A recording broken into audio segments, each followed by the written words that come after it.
Et yo les potes, c'est Mathieu et aujourd'hui on se retrouve pour une nouvelle vidéo. Donc aujourd'hui on va comparer Sainz et Leclerc pendant tout le début de la saison. Donc on va parler de Bahreïn, de Jeddah, de Melbourne, du Japon et de la Chine. Donc on commence direct avec Bahreïn, où Leclerc se qualifie 2 et termine 4.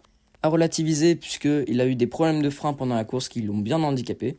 Et Sainz se qualifie 4 et termine 3, sûrement grâce aux problèmes de frein de Leclerc. À Jeddah, Sainz ne peut pas participer au Grand Prix à cause de son appendicite et est remplacé par Beerman, qui fait 11 au qualif et 7 en course.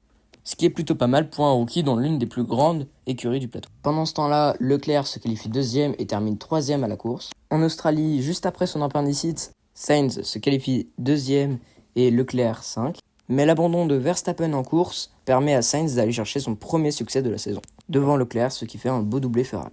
A noter que c'est la première fois depuis Singapour 2023 que Sainz bat Leclerc en qualif, ce qui fait revenir Sainz à seulement 7 points au championnat pilote. Au Japon, Sainz se qualifie 4 et Leclerc se qualifie 8. Et en course, Sainz fait le podium en terminant 3e et Leclerc termine juste derrière 4e. C'est quand même une belle remontée de Leclerc à noter. Il n'y a plus que 4 points d'écart entre les deux. Et enfin en Chine, qui est un week-end sprint, en qualif sprint, Sainz est 5 et Leclerc 7. Et en course, Leclerc termine 4 devant Sainz 5 avec une petite altercation Ferrari entre les deux pilotes. Leclerc essaye de dépasser Sainz à l'extérieur à l'épingle, mais Sainz le pousse dans l'herbe. Leclerc dira dans la presse que, je cite, Sainz a dépassé les bornes. En qualif pour la course longue, Sainz est 7 et Leclerc est 6. A noter que Sainz s'est crash en Q2 mais a pu repartir.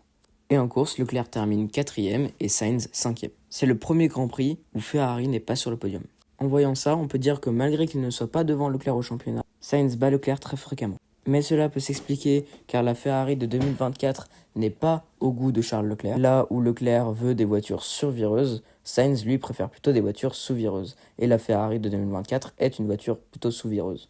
Donc elle convient beaucoup mieux à Sainz. Leclerc l'a déjà dit, il n'est pas à l'aise dans la voiture, ce qui l'empêche sûrement de dévoiler son plein potentiel comme il l'a fait les années précédentes en 2022 et en 2023. Donc à mon avis, non. Ferrari n'a pas fait une erreur en prolongeant le contrat de Leclerc au détriment de celui de Sainz, mais Sainz est en train de prouver sans aucun doute qu'il mérite aussi une place chez une top team. Bref, la vidéo est terminée, et si vous voulez plus d'informations et mon avis sur les perspectives de Sainz à l'avenir, je vous renvoie sur la vidéo que j'ai faite sur lui la semaine dernière. Salut!